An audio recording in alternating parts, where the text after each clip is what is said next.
Hello students, welcome in this class for the students of standard 10th. Today in this session, we will study our first chapter, A Letter to God, written by G.L. Fuentes. This is from our book First Flight. Let's we know about the author G.L. Fuentes. G.L. Fuentes was born 11th July 1897 and he died 13th January 2002. He was a fisherman and the first mate of Peller, the boat belonging to the American writer Ernest Hemingway. Fuentes was born on Lanzarote in the Canary Islands. He first went to sea as deck boy with his father at age 10. Right? So let's start the chapter. Before you read, they say faith can move mountain, but what should we put our faith in? This is the question this story delicately poses. Lancho is a farmer who writes a letter to God when his crops are ruined, when his crops are destroyed, asking for 100 pesos. Pesos here is Latin American currency.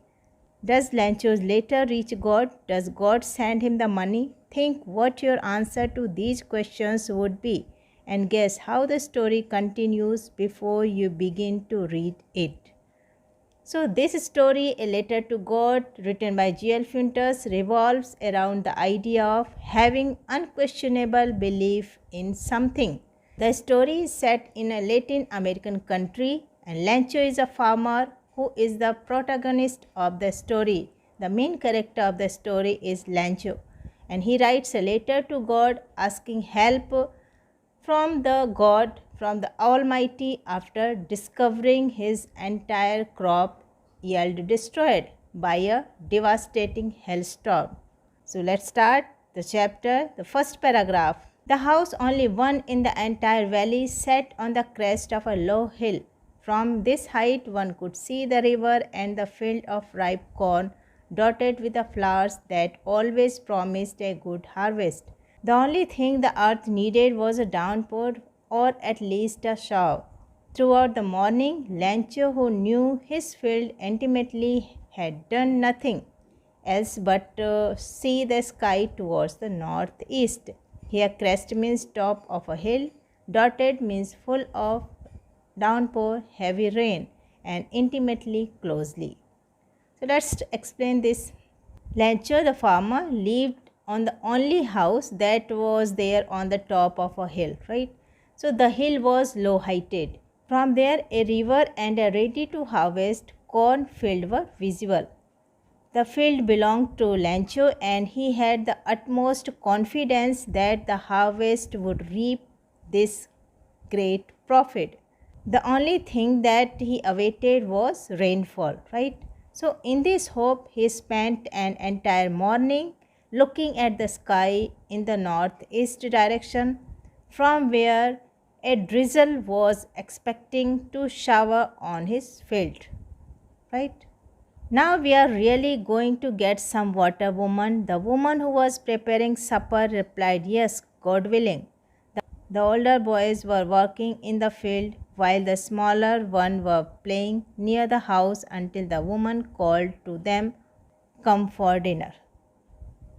So the man, while looking at the sky, confidently tells his wife that they are going to have a rain shower, to which the lady replies, the wife of Lancho, replies, only if everything happens as they hope and expect. So we should hopeful towards and God fulfill our wish only if everything happens as they hope and expect. Their elder children were working at the field and the younger ones were playing near the house when Lancho's wife calls everyone for dinner, right? It was during meal that just as Lancho had predicted, big drops of rain began to fall.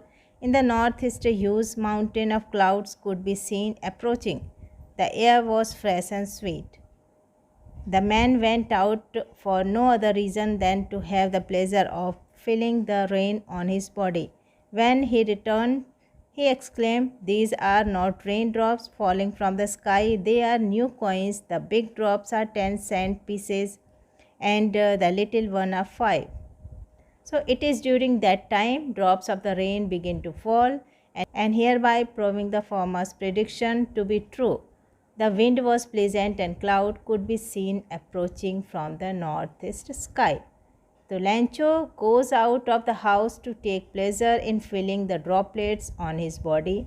He refers to the drizzles as coin, larger droplet being equivalent to the 10 cent and the smaller one 5 cent. He says so because these raindrops would ensure a good crop which would eventually get them a lot of money, right? With a satisfied expression, he regarded the field of ripe corn with his flower and draped in a curtain of rain. But suddenly a strong wind began to blow, and along with the rain, very large hailstones began to fall.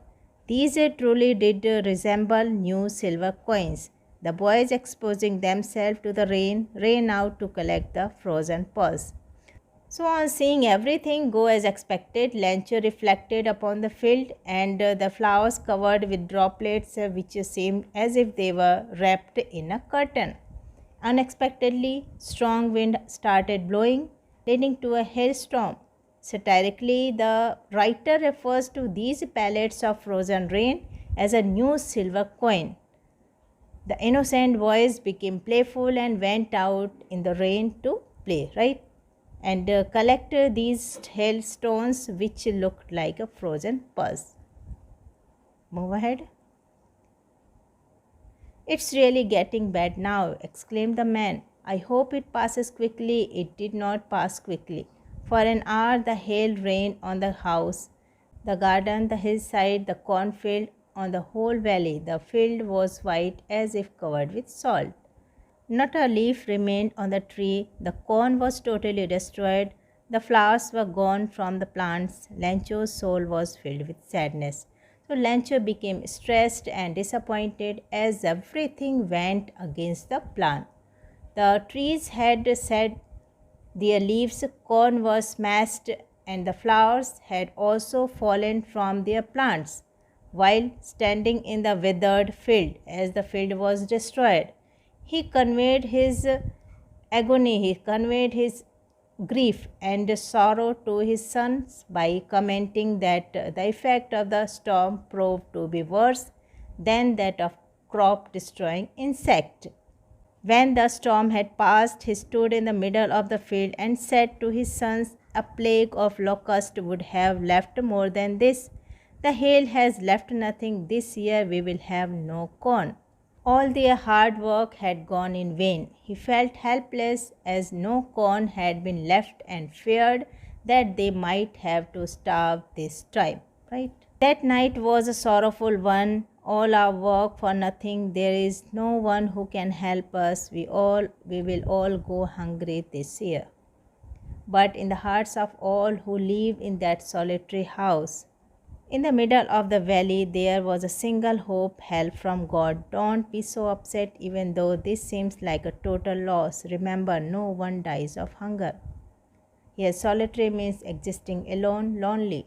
So, even after everything had gone wrong, the family still had hope in their hearts of hearts. They had faith in the Almighty God. Even after nothing was left, they gave each other support and recalled a saying which assures that no one ever dies of starvation. Lancho was an ox of a man.